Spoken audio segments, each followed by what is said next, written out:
whole town's batty about Cincinnati. What a team, what a team, what a team. Each man and lady from 1 to 80, how they scream, how they scream, how they scream. Hello, Reds fans, and welcome to another edition of We Love Our Team. Today, we are honored to be joined by three members of the Ohio Supreme Court, Pat Fischer, Joe Deters, and Megan Shanahan. Justice Pat Fischer has had a distinguished legal career, which culminated in his receiving the Ohio State Bar Association's most prestigious award, the Ohio Bar Medal, which is given to a lawyer or a judge for their dedicated service to the legal profession, the community, and humanity. Justice Fischer began his 6-year term on the Supreme Court of Ohio on January 1, 2017, following his election in November 2016. Then in November 2022, Pat was re-elected to a second term. Previously, he'd been twice elected to serve as a judge on the First District Court of Appeals. Pat has dedicated himself to the rule of law for 40 years.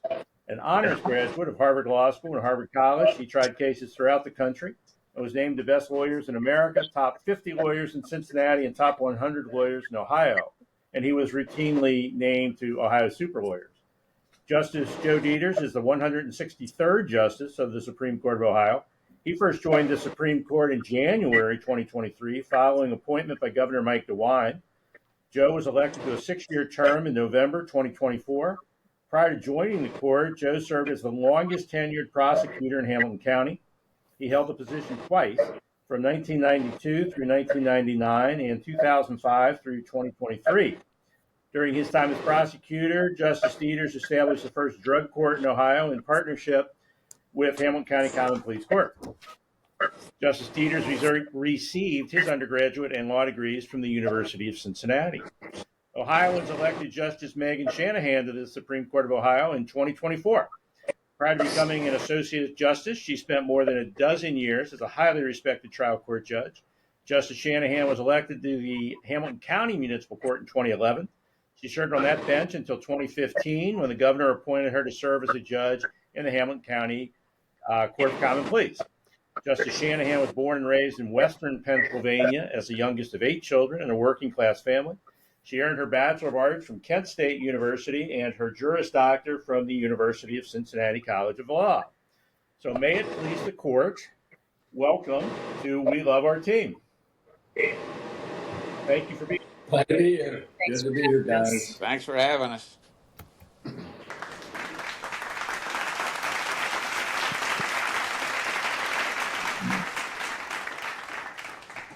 Hey, Justice Shanahan, we've got a limited amount of time this morning, so let's start with you. You're from the Pittsburgh area. Did you grow up as a sports fan at all? I was a huge Penguins fan growing up. I know that you all love baseball here in Cincinnati, and I really enjoy a good ball game. But when I was growing up there in Pittsburgh, hockey was the really popular sport, even at my high school. So a big Penguins fan. Did you play hockey? I did not. That is kind of funny. No, they didn't have girls ice hockey back then. I danced ballet through grade school, and then in high school I ran track year round. Very good. So did you follow the Pirates at all, Megan?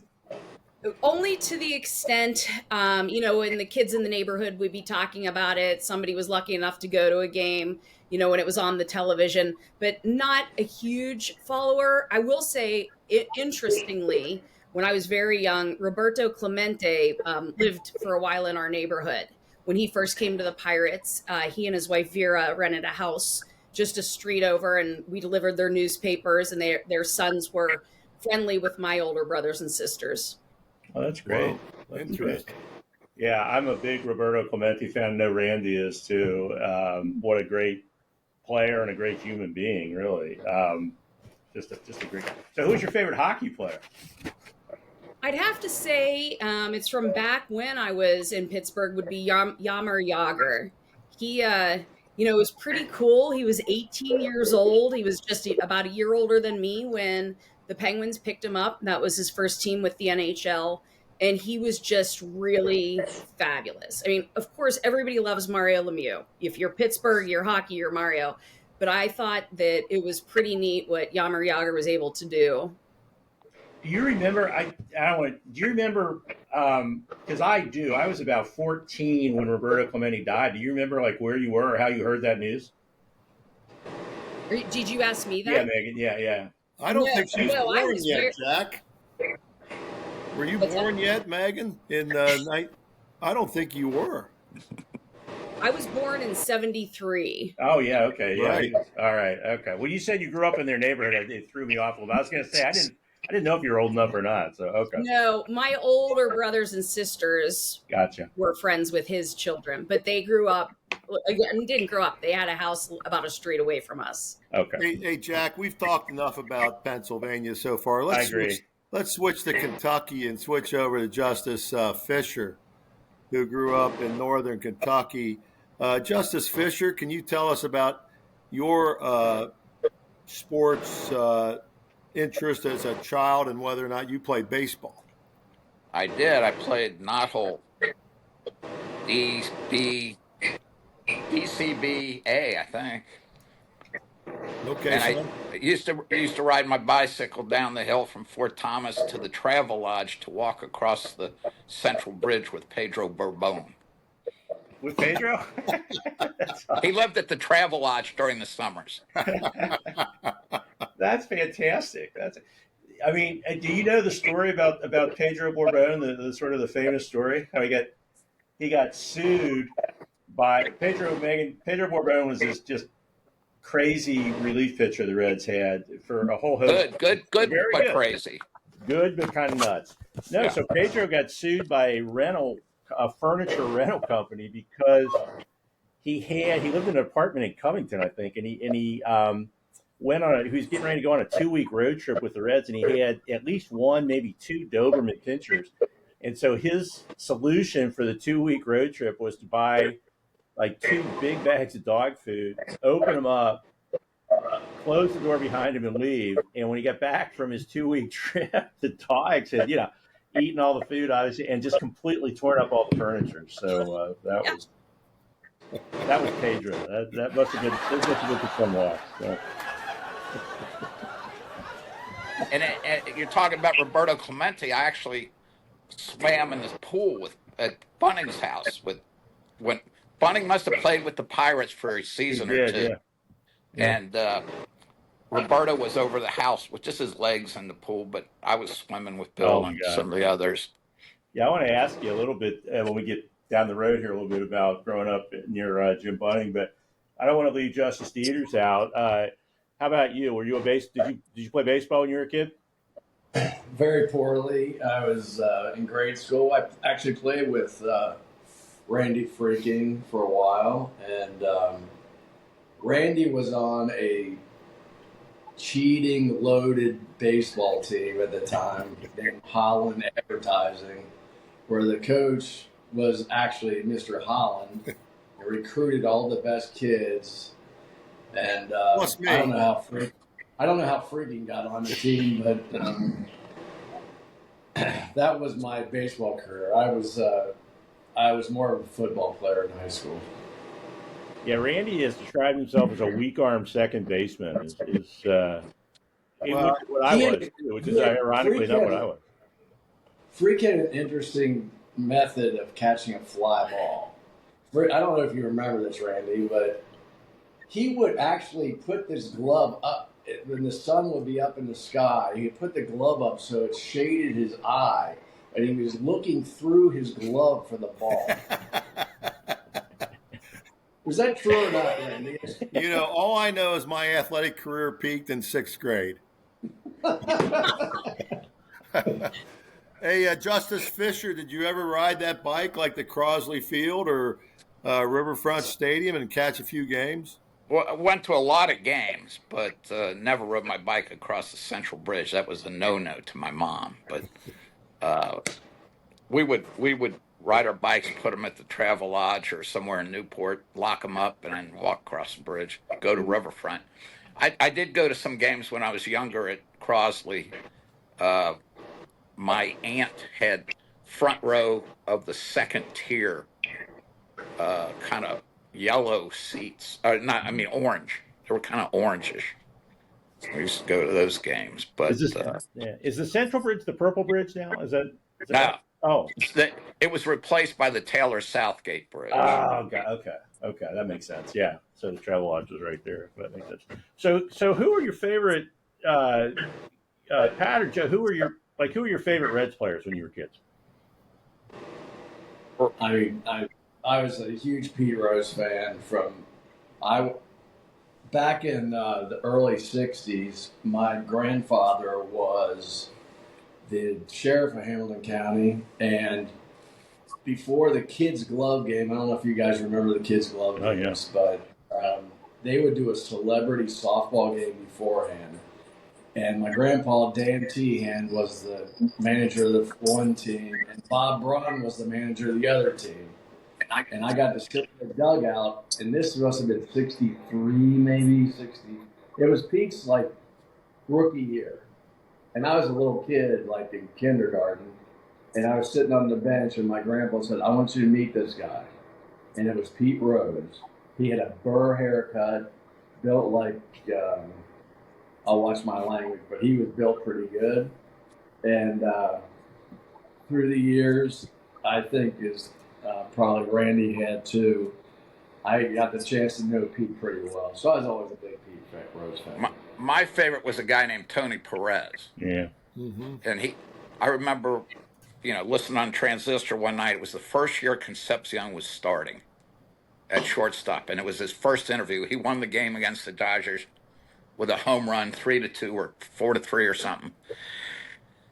And Nuxall had a few beverages and was trying to interview him for star of the game.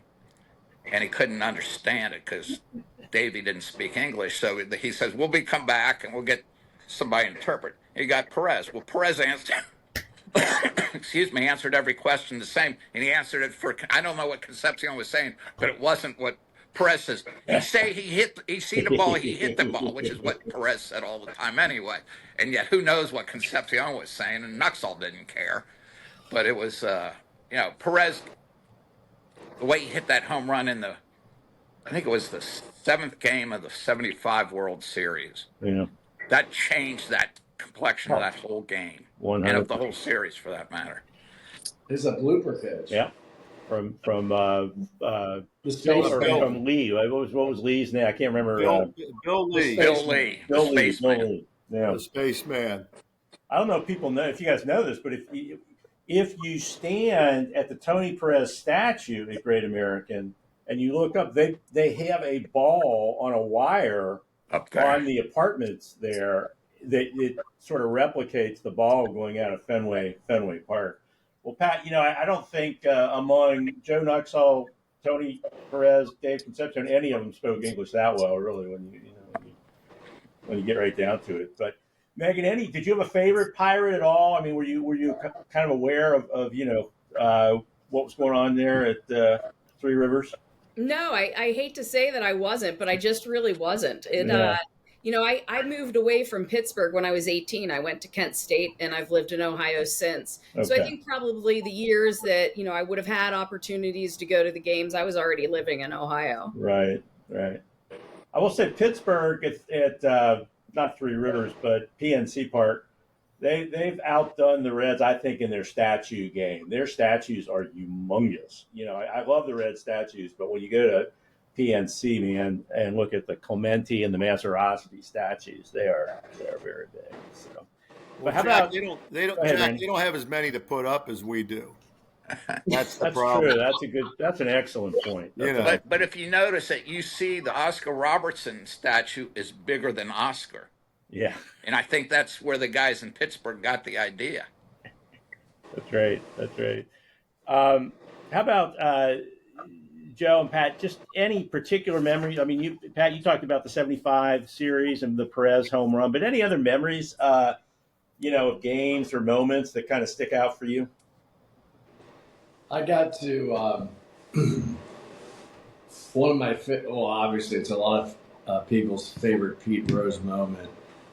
Again, my grandfather was the sheriff, so he was really good friends with Gabe Paul, who was the owner of the Indians at the time of 1970 when they brought the All-Star game to Riverfront Stadium.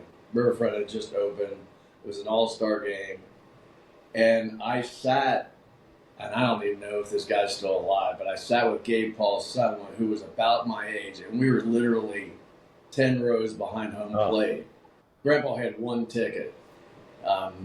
My family, my mom and dad and other brothers and sisters were sitting up on top, but I got a chance to sit down there, and I was with the owner of the Indians' son when Pete Rose mowed over the Indians' catcher. And I felt bad cheering, but I did anyway. Yeah, I mean, come on. He had to give you some grace there, I think, right? And Ray Fosse was really never the same. He went to San Diego, and somebody threw a cherry bomb and exploded near his face. Oh, And he was just a mess after that. Yeah. I was at that game too, but the thing that I remember the best was freshman year of college. I'm living in Boston, and the Reds are playing the Yankees. Swept them. Right. And I told people I was from Cincinnati, and the Reds kept beating the Yankees. I never bought a beer. Because those people hate the Yankees. Right. Anybody who can beat the Yankees is okay with the Red Sox fans. The enemy of my enemy is my friend, right? Absolutely. Well, no doubt.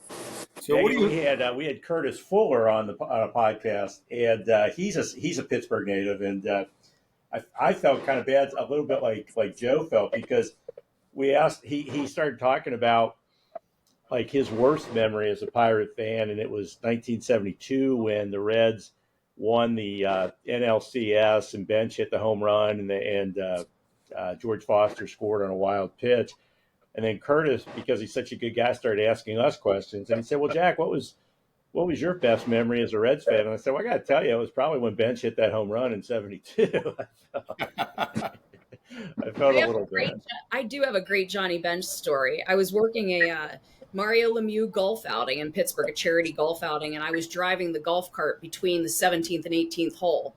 And drove Johnny Bench. And when I took a corner a little too fast, he yelled at me. He said, stop. And I thought he said, we dropped the scorecard. I said, this is just for fun. Do you really need it? He said, we dropped the scorekeeper. I had dumped a guy off the back of the golf cart who was sitting on the But Johnny Bench was super nice to me. That's good. And Megan is still a crappy driver, by the way. Hey there. Hey there. Yeah.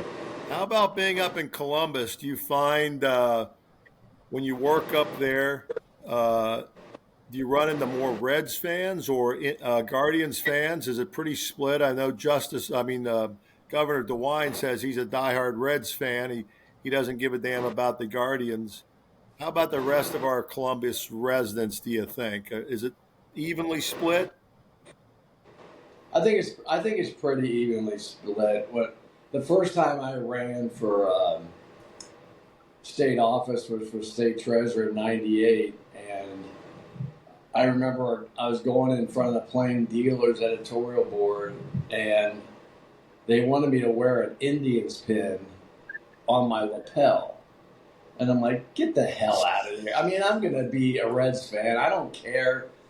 And I didn't get endorsed. I like to think that was the reason, but I think they just didn't like me. So it was I think in Columbus, they're pretty evenly split. I think the people I hang around with are usually Reds fans, though. Yeah. Well, Cleveland's got a minor league team. Their AAA affiliate is the Columbus team. I don't know if that it's probably, I would think for the people in Columbus, it's probably whoever's winning is probably who they're kind of leaning towards. I would think but do you feel like you've got to play to the whole state, or I mean, are you?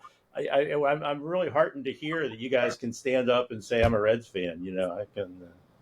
I think if you don't do that, you look like a phony. Exactly. And when Plain Dealer interviewed me, they said Bengals or Browns. I said, that's easy, Bengals. Yeah, right. And they don't like that, but just the way life is. Well, hey, Justice Fischer, you have kind of a famous case that you decided in which you quoted maybe the greatest broadcaster in Reds history, Marty Brennaman. Could you tell our listeners and viewers about that case and how you worked Marty and Joe into it? Well, it was Reds versus Testa, and the state government wanted to tax the promotional items you get, like when San Diego's in town or whatever. And we, five of us ruled that that was not a taxable event. And I worked in, because at the end of the first part of our opinions, we say, oh, appellant wins or we affirm or something. So I used Marty's statement, this one belongs to the Reds. And right before I got to the conclusion, I quoted Nux saying, rounding third and heading for home, as the opinion wore on. But I was at a event, actually a Megan event the other day, and all these tax lawyers came up to me and said, you still have the most clicked on tax case in the state of Ohio. I hope you are as proud of yourself for quoting Marty Brennaman and Joe Nuxall in one opinion as I would be of myself had I done that. Well, if you read the first part of that opinion and get the Kurt Flood decision, Yeah. they'll parallel. That's awesome. Okay. Yeah. Blackman in the Kurt Flood decision just had, I think, 3 pages of baseball references. Did you know Potter Stewart wouldn't sign on until he added another Red? I had heard that. I did So he added Lombardi. I did a Lexis search just as we were preparing for this, and I will tell you that there is no other opinion that I can find that mentions Marty Brennaman and Joe Nuxall in the same opinion. So I think that's probably going to hold for the foreseeable future, I suspect. Hey, tell us, Pat, about growing up near Jim Bunning. We had Jim's sons on a podcast and had a lot of fun talking to them. But was that weird growing up there, somebody that famous? And he was just Bill's dad to me. Okay, yeah. I mean, he was a tough cookie, though. I mean, Bill would have to go in there with his report card. Oh no! And Dad would go over the report card with him. It was quite interesting. But the other thing's funny is Mr. Bunning had 2 sets of fraternal twins. Oh, his kid, right? Yeah. And David and Amy are the youngest kids. And when I was about 5 or 6, one of the first times I'm over the house, Mrs. Bunning had to run to the bathroom or something, 9 kids, and she asked us to hold them. So I was holding David, and Bill was holding Amy. So I held federal judge David Bunning. Well, my Jim Bunning. I represented Jim Bunning one time in federal court. Okay. It was a Kentucky election thing when he was thinking about running for he couldn't, he was trying to decide between Senate and governor. Right. He commissioned a poll, and that the Kentucky Election Commission said he violated some arcane rule, and they took him, or they actually filed a lawsuit. We removed it to federal court. But anyway, we felt we had a great case, and the only thing that could possibly screw us up would be if Jim lost his temper on the witness stand, which was about a 90% possibility. So we told him he couldn't come, and we didn't need him. We didn't need him to come to the trial, and he was really mad. But we prevailed on him, and we won, and they appealed it to the Sixth Circuit. And he says, "Can I come to this?" I go, "Yeah, you can come to this, Jim." So he sits in the front row. Damon Keith was the presiding judge for the Sixth Circuit panel, and he grew up in Detroit, which is where Jim started with the Tigers. And he looks out into the crowd right before oral argument. I saw Mr. Bunning. I just got to tell you, I was the biggest fan. I used to go to see you at Tiger Stadium. Well, in their basement, they had a bar with bats holding up the bar. Cool. And behind it was a big photo, Briggs, Tiger Stadium, filled with Jim pitching a game. It was very interesting. Jim Bunning was an excellent control pitcher, and for a number of years, he held the record for most hit batters by a pitcher.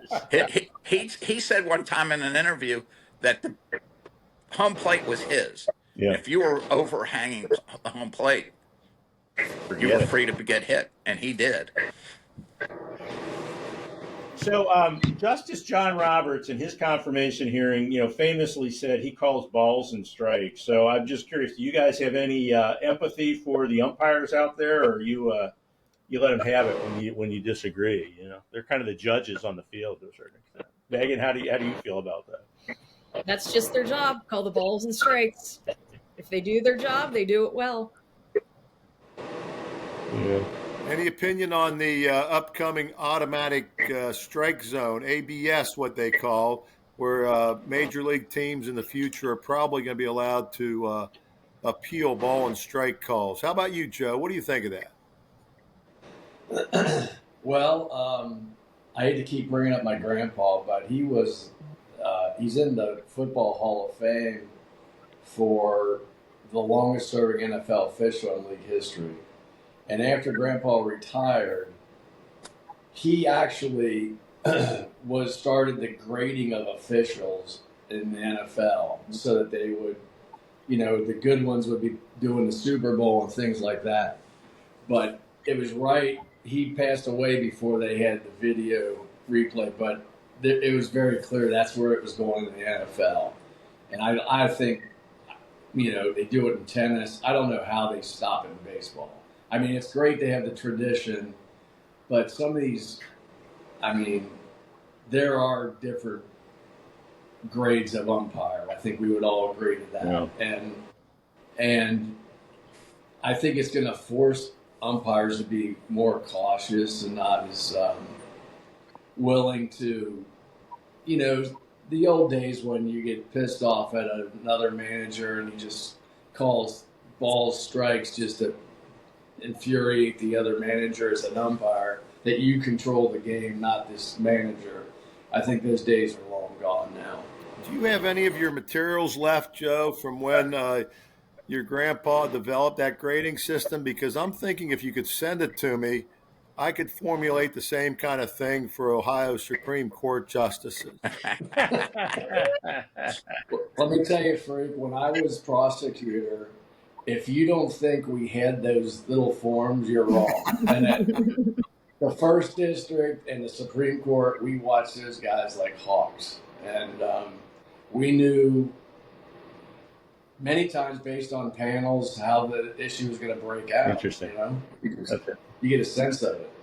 Well, I was lucky enough to know Pat's mom, who was just a lovely, lovely woman and one of the nicest people I ever met in my life. But I will say that I was sitting next to her at a basketball game that Pat's brother Tim was officiating, and it was over at Elder, and some guy right behind us was just giving Tim the business during the game. I mean, you suck, this, that, and the other, and Virgie, Pat's mom was. Even she finally turned around and told him to shut up because it was just. But it was kind of funny while it lasted, But that there is a fraternity amongst umpires and referees and officials in the NFL. They protect each other like crazy. I mean, you could have the most obvious bullcrap call. You remember the infamous call when Ken Burkhardt called one of the Reds out and the catcher's holding the ball up in his other hand. Sure. And his back is turned to the play. And I remember my grandpa claiming that was a doctored photo. That's great. That's great. I will tell you, if I were ever named commissioner of baseball, and I think my ship has sailed on that probably, unfortunately, but my first act of business, honestly, would be granting a perfect game to the Galarraga pitcher, that guy from Detroit that really lost his perfect game because of a bad call. I just think, especially with now that we have replay and everything, I happened to be flipping around the channels that night and saw that happen in real time, and I was like, "What? That was such a bad call. It was not even funny." But and I think didn't the umpire apologize? Oh, he felt terrible about it. He felt, and the pitcher was just so classy from the moment the call was made. He didn't give him a hard time. He just and very graciously accepted the apology. So, well, let's switch gears a little. I'd like to talk about your service on the Supreme Court. I'd love for you to tell us, each of you, really, what it was like that first, when your first oral argument, you proceed to the bench, you've got the robes on. Just how did it make you feel? What was it? What was that like? Yeah, let's start with Justice Shanahan. To Since you're the say, newest. I am. You're right. To say it was humbling is an understatement. It's really each time that I took the bench for the first time, municipal court, common pleas, and the Supreme Court, it is just overwhelming in such a positive way. The fact that the people of Ohio have put their faith in me to do this important job is just really, I am honored and humbled. That's the best way to describe it. Joe, how about you? Well, I mean, I was just like, I can't believe I'm here. There are a lot of people that thought that, Joe. You can tell Randy's retired. See, I wouldn't dare use that line. I wouldn't dare use that line. They can think that for 6 more years. Too. I couldn't resist that. No, it's been Megan and I were friends long before this, and when we line up, Jack, to go out to the court, Megan's behind me, and we look at each other like every time, like, is this a joke?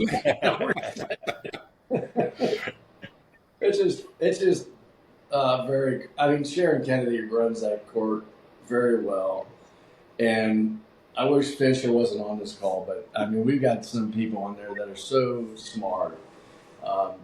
Both Pats, DeWine and Fisher, are very, very bright attorneys, and it's been fun working with them. I've really been blessed. That's great. How about you, Pat? It was overwhelming, like the others said. For somebody who grew up, as Randy said, in Northern Kentucky, and no one knew who I was told I would lose my primary, and I won that. I was told I would lose the election. I won that. And yet I never sat in the chair that Joe sat in his first day or Megan sat in the first day, because I was one day senior to Pat DeWine. Because he got to choose who he wanted to run against, and he chose the January 2nd date. But you walk out there, and I used to have a whole list of questions. But following up on what Deters was saying, DeWine asked so many questions. I stopped keeping my list, and every once in a while I'll ask a question. But the other day I said to somebody, I forget what the question was, and the guy goes, "Well, that's an interesting question." And I said, "That's why I asked it." I hope that wasn't me. I don't think that's. But it is humbling is an understatement.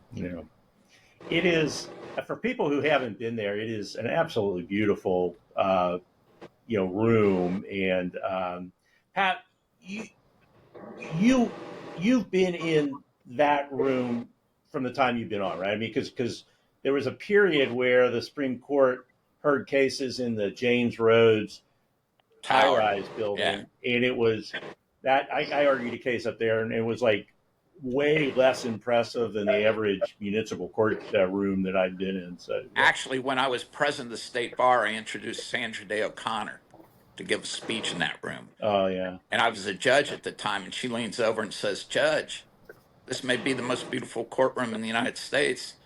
I said, "It is, and I've been to yours." And it is. It's more beautiful than the U.S. Supreme Court room. Wow. Are tours available, just for a public service for our listeners? I mean, are tours available if people are interested in that? They are, and actually the docents there do an amazing job. They really enjoy the work and the knowledge that they're sharing with folks. They'll spend time, they sort of tailor the talk to who it is they're giving the tour to. So it's really phenomenal. We have schools come through, grade school, high school, and I think everybody gets a lot out of it. That's great. That's awesome. Yeah, I don't know if our listeners know that every oral argument is videotaped and archived. So I mean, if people were interested in seeing an argument, they can easily go online, and it's a great system. And I guess I'm curious. I want to ask all three of you, not to put you on the spot, but Can you think of any good reason why the U.S. Supreme Court doesn't do that? I can't. I think they like the mystery of it a little bit. I think. I don't know why. It doesn't make any sense to me at all. But I mean, they let audio tape come out live. They stream audio all the time. I don't know why they wouldn't have video too. I don't know the difference. Yeah, that's frustrating. I think it'd be such a good thing for. Unless some of the judges are sleeping or something, I don't know why. Could be. Why they would care. After my first day on the bench, after my first day on the bench, I came home and my 11-year-old son demanded to know why I didn't ask a single question because he had watched the replay of the arguments when he got home from school. That's great. How about you? It's fun to watch DeWine because, as Fish just said, sometimes the lawyers don't even get to introduce themselves before Pat's on their butt about something. And it's, I remember one of the early cases I was on, we walked off because Pat was really tough on a lawyer. I'm like, man, what did you have for breakfast this morning, Pat? That was rough. But you know, Pat's a very bright guy. He knows the issues, and he goes after it like right out of the gate. He doesn't waste time. Now, Justice Shanahan, you mentioned your family. Have you raised your family to be Reds fans? Absolutely. Okay. We were at opening day last year because it fell on their spring break. My 8-year-old daughter is actually a huge fan. She asked last night when she was going to get to go to another game because she got to go to one last year. So yes, they're huge Reds fans, huge Bengals fans. Okay, you've rehabilitated yourself somewhat, I think, here. Megan's daughter. Wait a minute, Rand. That's one. Before we get to that, That's Megan's our daughter and my granddaughter are like best Matt. friends. So my granddaughter, who is Claire's best friend, has been bugging me to be. She wants to be on the podcast, and I'm a little bit like I'm not sure that there's a accumulated wisdom. Pat, did you serve with Justice Moyer? Was he there when you got on? He was no, but I interacted with him a lot as president of the state bar. I was thinking about governors. I was thinking about the courtroom, and I was waiting for an argument one time. I was waiting to argue, and I was sitting in the courtroom, and my case wasn't up yet. And this older woman comes into the courtroom, and she looks around, and she was there to see somebody, a lawyer, and she just looked, and I mean, in a really loud voice, while an argument was going on, she's like, "Where's Dave?" Like really loud. And Dave was arguing the case at that moment. And Justice Moyer, I'll never forget. I love that guy. He's got his reading glasses on, and he looks up, first startled, and just you could see it all sort of crystallized in his head. He realized what was going on, and he just sort of shook his head and went back to his papers. And she sat down, and everything was good. But I'll never forget. It was just so funny. So I have to ask Jack. I was reading a newspaper article the other day about your argument. A couple weeks ago, and it says Justice Fischer immediately lobbed a question at you. You did. I did. I don't even remember it. I didn't write that. But you, yes, you did. But the question was whether police should be, and we shouldn't be really talking about the case.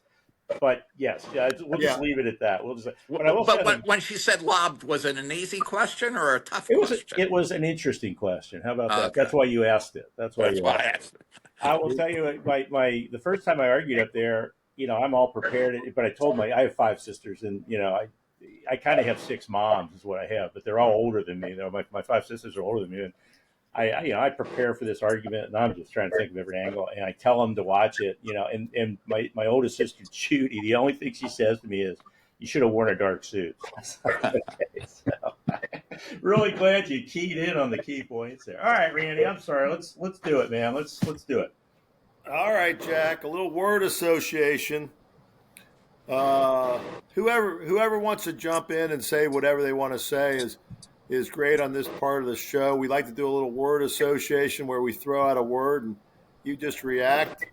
Let's start with Marge Shot. Shotzi. Okay. She was a sweet lady, frozen in the 1950s. A true Cincinnati legend. Everybody knows about Marge Schott. Sparky Anderson. Sparky who? Yeah, right. When he was hired, yeah, for When he sure. was hired, that was the headline on the Enquirer. They'd learn soon enough. When he was hired, did you think he was like 60 years old, just the way he looked? I mean, he was 35. Do you remember though Bourbon bit somebody because they were punching Sparky during a fight? Pedro would like to fight first- things. He bit a cap, in the 73 NLCS. He picked up a Mets cap, put it on his head, realized it was a Mets cap, got so mad he took a bite out of it and then threw it away. Now, speaking You of missed all this, judges, Megan, man. I mean, I'm telling you, this was Jack, good stuff. speaking of judges, how about the first commissioner of baseball, Kennesaw Mountain Landis? Local boy. Yeah. He was the first. He ran that place like Donald Trump. I'm telling you right now. He was the boss, man, and that was the deal. He was from Millvale, This Ohio. guy- It's just if you ever, if you're on your way to Oxford, you will go through Kennesaw Mountain Landis' hometown. When I interviewed actually his successor, Happy Chandler. Yeah, who was a Kentucky guy, right? I wrote a biography of him, and I Chandler was interesting because he had been a U.S. Senator, youngest member of the War Committee, and I asked him why, because in the 30s he was a racist governor of Kentucky, Really? but he oversaw Jackie Robinson, and he used National Guard troops to enforce integration as governor a second time. And he said that a black man's blood's the same as a white man's because he was the youngest member of the War Committee, so he had to go to all the battle places and mobile army hospitals.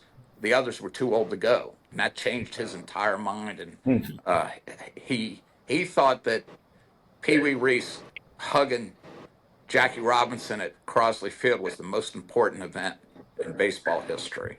Wow.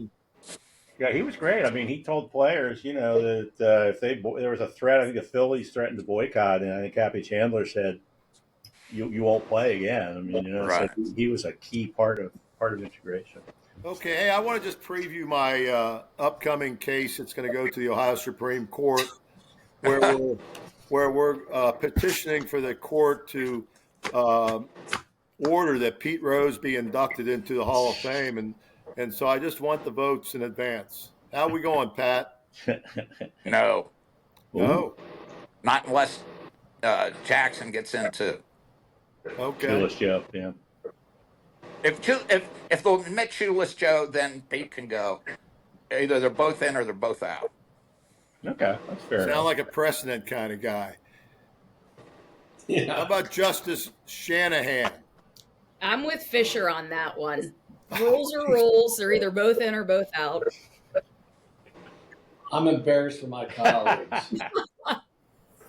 I'm an extremely strong yes on this. You guys, I know Freak, I know you were around, Jack, I'm sure you were too, but I was clerk of courts during Judge Nagel's hearing for Pete. And it was very clear in my mind, basically the unspoken thing when Pete actually took the plea, I guess, from baseball, that he was going to be reinstated by Giamatti. And then Giamatti dies, and everyone blamed Pete for his death, which was ridiculous. And that's where we are now. I hope, I think it was a damn shame they didn't put him in before he died. I think that was a petty sophomoric stunt because I know he's going to get in at some point, but I wish they had done it while he was alive. I think if Giamatti, So I'm a solid yes freak, and I can deliver 4 other votes for sure. Okay. I think if Giamatti hadn't died, the whole thing would have played out differently. And you're right. I mean, I agree totally. So, Jack, I could not agree with you more. because I was talking to like Pete's lawyers and stuff, and I think they knew what Nick Nadal was up to, and they weren't holding up much hope what he did, which was ridiculous. But ultimately, I think the deal was that Pete was going to get reinstated after he spent some time in purgatory. Yeah. I mean, look how the NBA dealt with Michael Jordan. I mean, you'd have to be a fool not to know what happened there. He wasn't much of a baseball player, let's say that. Well, you know, Tris Speaker and Ty Cobb both got caught back in the day, and I think they didn't get suspended, but I think they wound up leaving the teams they were on. I think Cobb went to Philadelphia, and Speaker went to Cleveland, I think, from Boston. So, yeah, there is some precedent for that. Well, but Pete's biggest problem was he took the attitude of he would never admit it. And he did it right out of the gate. He did it for 20-some years or so. And he paid the price for it. No doubt. Okay, let's switch topics. Let's go to a current Red that hopefully you've heard of, Ellie DeLa Cruz. I hope that Ellie gets moved over to third base and Matt McClain's shoulder's good and can play short. That would be, unless they need to pick up an infielder bad. Because Marte is not working out since his suspension, and I just think if they could move Ellie to third, we'd be looking at something pretty special. I was thinking that too until the other day they interviewed George Foster. Foster thinks Ellie should go into the center field position. Interesting. And I thought that made some sense because he said he can field better than Geronimo. Wow. I thought that was quite high praise. His arm, that throw he made on that relay throw to home, it was like 96 miles an hour coming in from the left field line was just remarkable. I don't know how long they'll be able to keep him, but he is so fun to watch. Megan, your kids Ellie fans? Yes. Most of the kids at the school, as you probably know, have the jersey when it's Reds Day. Yeah. It's fun. It's fun to be able to rally around somebody like that. Somebody who's really special, once in a lifetime, chance for people to watch. No doubt. Hey, Jack, I've got one more word association on my list. Okay. That's Mario Lemieux. Justice Shanahan, do you have anything to say about Mario Lemieux? Fond memories growing up. That's for sure. One of the great hockey players of all time, Joe. Oh, True. yeah. I have no idea who it is. A true class act. Hey, well, listen, you folks are way busy, and you're doing important things, unlike Randy and me, and so we don't want to keep you too long. And you've given us more time than we told you. So thank you. This was really fun. I like I said, it was a real pleasure to ask you guys questions for a change. So thank you for taking the time. Thanks. Thank It's you. great seeing you guys. Right. Thank guys. you. Thank you. Hey, give it up to the justices. Give it up to them. Let's go.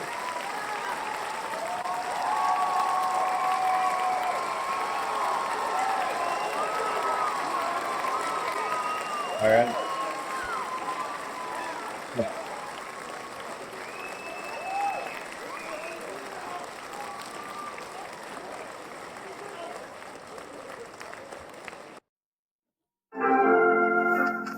The whole town's batting about Cincinnati. What a team, what a team, what a team. Each man and lady from 1 to 80, how they scream, how they scream, how they scream.